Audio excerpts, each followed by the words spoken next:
Salute.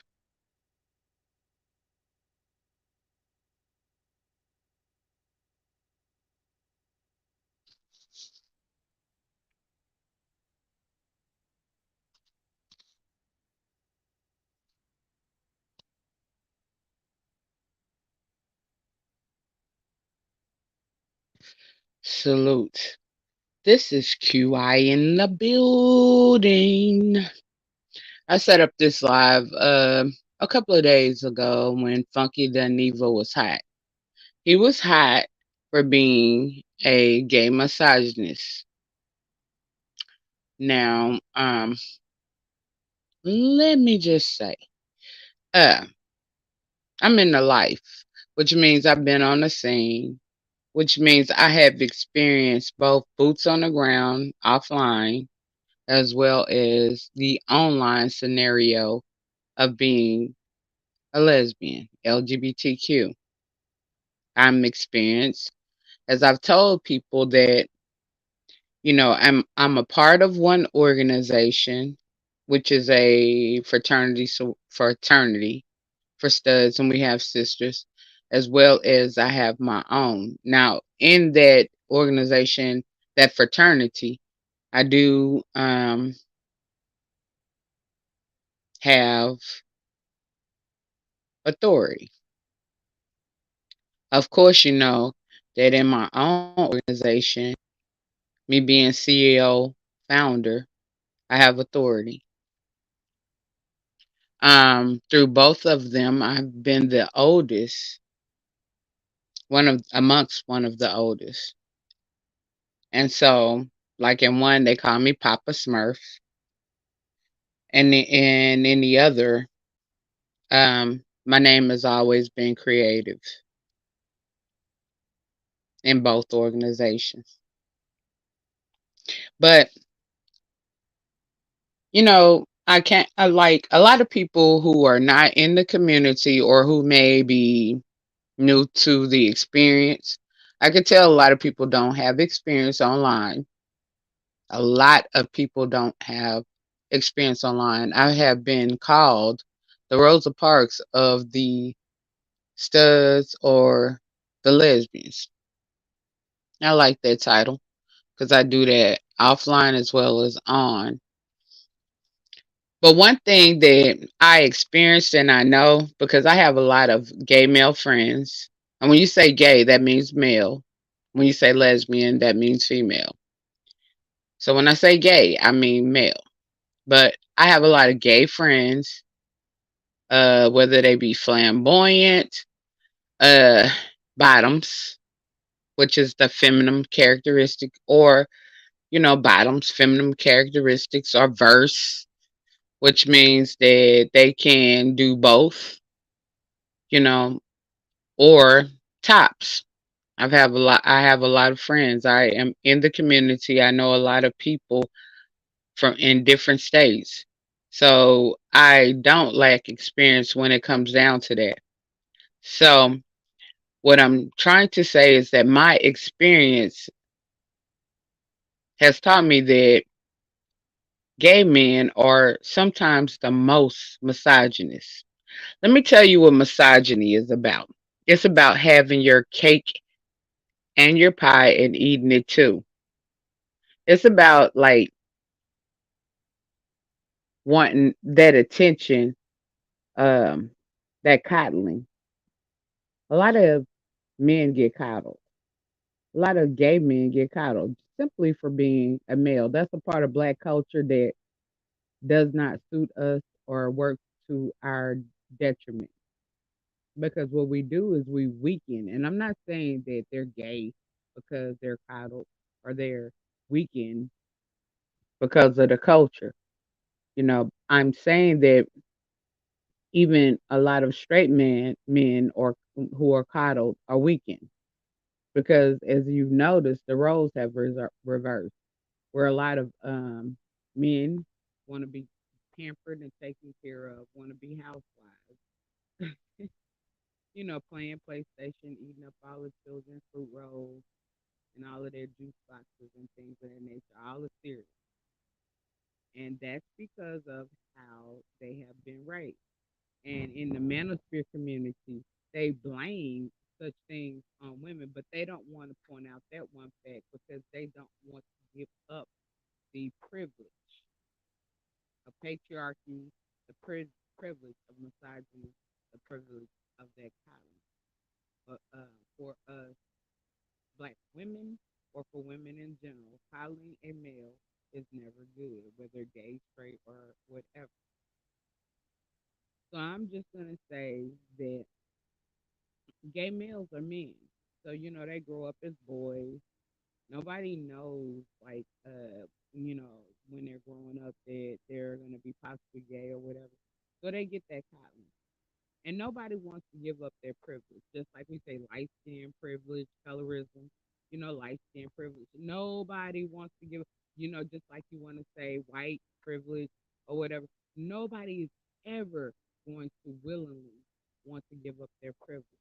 And that's the thing that we face. Because, what I've noticed is that the privilege in whatever area, they will go against their detriment. They will go against themselves. They will go against black people. They will go against women. They will go against the LGBTQ community for their benefits. It's like selfish. You know what I'm saying? It's selfish. So, like people like me who are activists, who speak out, who raise awareness in the community, God didn't make no mistakes. They made people like me dark skinned. They made people like me because I call myself the voice of the voiceless, and I come out here and speak. And I don't care how many hear it, whether it be one, whether it be two, whether it be whomever. And just let it be known that the spirit has led. Um, like I was boots on the ground, and I had to sacrifice to take care of my grandmother for like 6, 7 years. So with my passion in activism, I brought that to the internet. That's what I've been doing the whole time. And I'm glad that I did because the difference between the internet and boots on the ground or in real life is that on the internet you encounter a mass amount of people, more people. People often say that YouTube is not real life. Yes, it is. It's real life magnified by 10, by 20, by 30, by 50. So what we do on here as influencers or YouTube creators or YouTubers, we're influencing. And I've always tried to influence positivity. Like everybody, I'm not a racist. I have, shoot, white people in my family. But I am pro black progressive. And, one of the things you got to love yourself first. If you don't love yourself first, you can't love anybody else. So I always stand on self first. That's why I say I'm black woman first.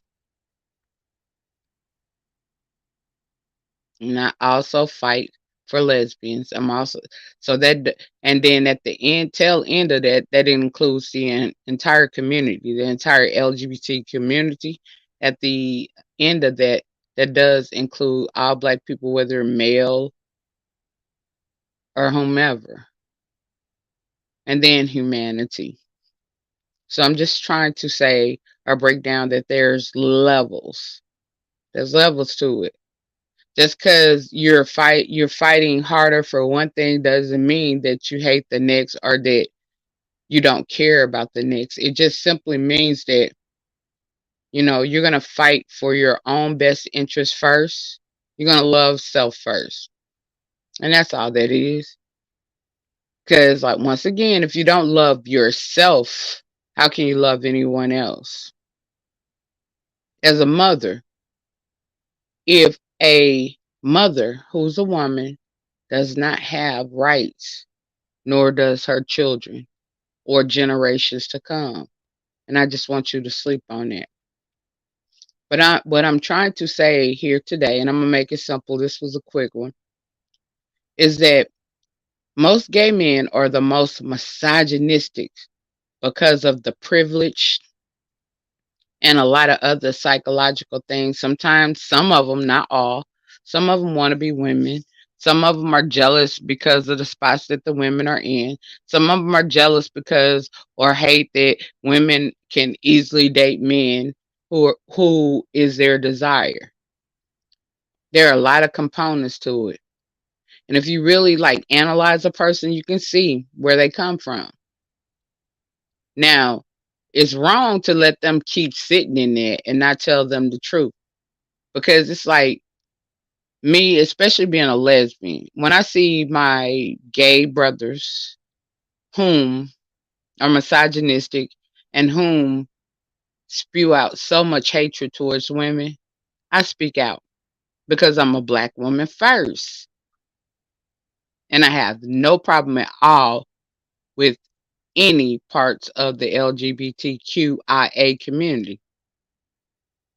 It's my experience. It's what I experience.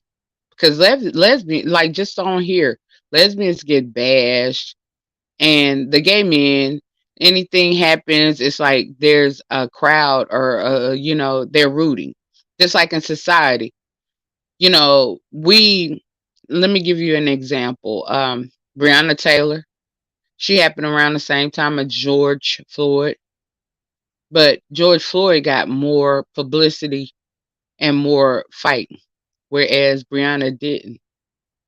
And that's our reality in a patriarchal system. Now, let me just also give you a brief introduction to history. Ancient history, whether it be Africa, America, because it's different continents, was a matriarchal system. When you study the history, all of these kingdoms, dynasties of ancient America were matriarchal, which means that women were the lead.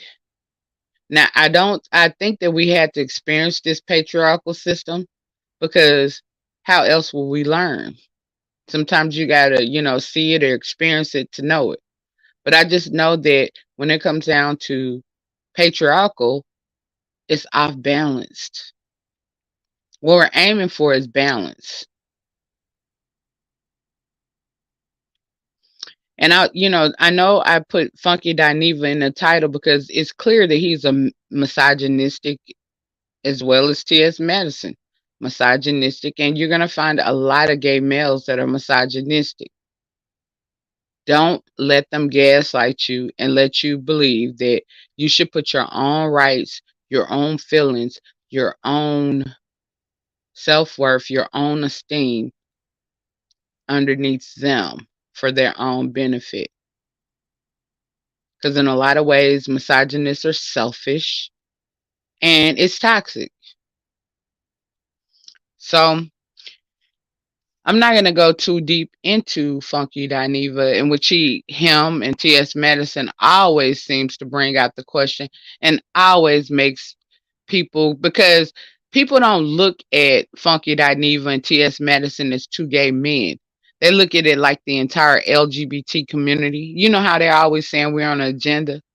I've never went to one of those meetings where I sat in a meeting where I had an agenda against my own family, against my own people. No, never. And I'm not with it. But I have a right to be happy. I have a right to love who I want to love. I have a right to be me. So long as I am not controlling or taking a right from anybody else or harming anyone else.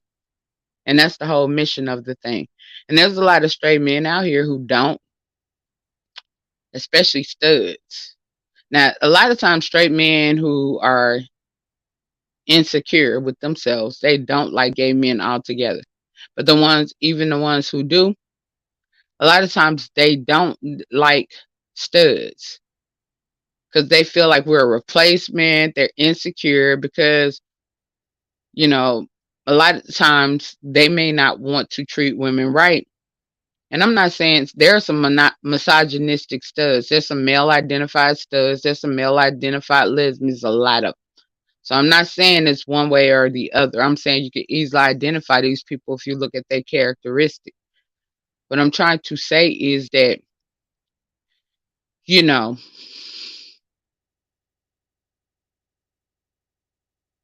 we have to learn how to identify the characteristics as Black women.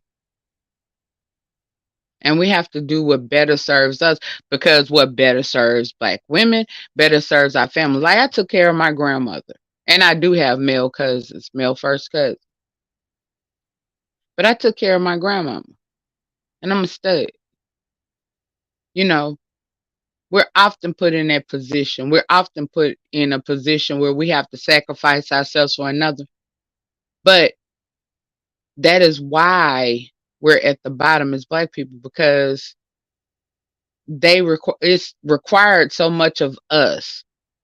And then males get coddled, pampered, and they're not stepping up to the plate and being all that they can be, because in a lot of ways, when you coddle someone, you make them weak. A lot more pressure is put on studs than they're put on men. Look at like YouTube. Y'all on YouTube, y'all see us, but especially me, Rosa Parks. I'm required to be perfect, whereas it's excused. There's so many handouts and things like that for males. But then when it comes down to us studs, it's like, oh, we supposed to be perfect. We're criticized and scrutinized 10 times over. So I'm just saying, and I'm just coming out and, just doing a quick one to point out that gay males are misogynists. They're even misogynist against us, lesbian studs, especially studs in the LGBT community. Some of them want to play the role where they're, whatever, because they know a lot of women out here, and then they know a lot of Black women are thirsty, desperate, and want any type of male attention. And I'm about that women empowerment. And so I'm just coming out here to just make you think. So I'm going to look down at this chat, and then I'm going to be out. Salute to Kwani in the building.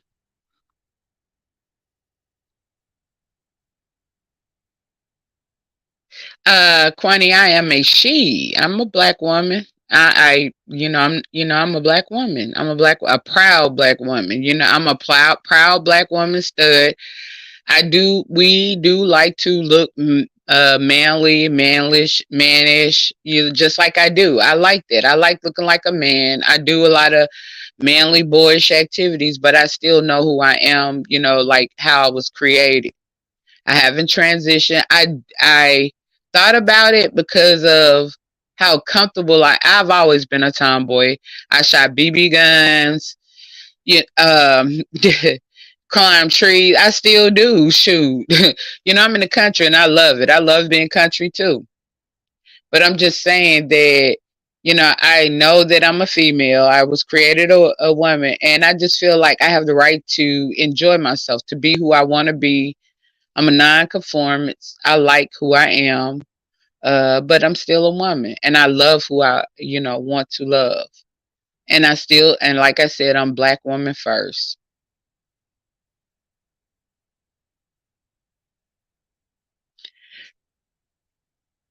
So salute to all my LGBTQ out there, QIA out there. And shoot, some of these acronyms and I don't even understand. It's a lot. Like, people think that we all. You can see if you're in the B sector or whatever, which is the LGBTQIA primarily community, in which everybody in here is not. But you can clearly see that there's, like, they be talking about an agenda. You clearly see that won't work, especially amongst us Black people, because we don't all get along, and it's so much division. I mean, you see most studs coming stud up. We call it stud on stud hate. That's why I have my organizations, to go against that. to, promote, like unity, to promote togetherness, to promote love, to promote, positivity. And to like, cause as stereotypes too, we supposed to be gangster, we supposed to fight, we supposed nah. I'm a preppy stud. I am a preppy stud. I went to college, went to school. I had corporate jobs, and then and I also like drove. I had drove forklifts, did different construction, different. I love it. I'm versatile, and I love it. I do what I want to do. I'm an artist. I do what I want to do. I find my happiness just like everybody out there should. And your my life, the way that I think or feel about things doesn't determine what you should do with your life. As long as you're not hurting nobody, there's nothing wrong with you living your life the way that you want to. And when we get to that point where we let people live life, this is life. Why are we here on earth? To live life, to this is a university, school. We're learning. And you can't learn nothing unless you first get into yourself. We got to dive deeper into ourselves, figure out who we are. And that's the problem. It's a lot of people who get married and different things. They don't even know who they are. They're just doing what they've been told to do under that control system or whatever. But life is about figuring out your own soul, your own path, your own connection with a higher power.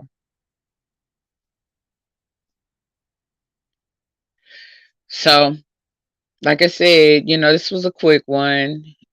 1, 2, 3, 4, 5, or 6. Just wanted to come give that message. I set that up, and tomorrow I'm gonna be going live.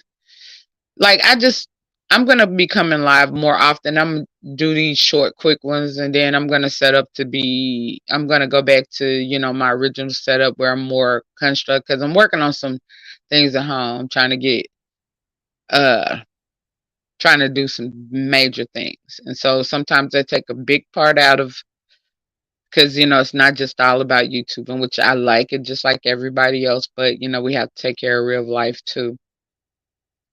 But I like to say peace, love, and happiness, wisdom and light. All love. Love is one of the highest frequencies. Love yourself first and love others, but love last. Now, this is QI in the building, and I'm out. Love.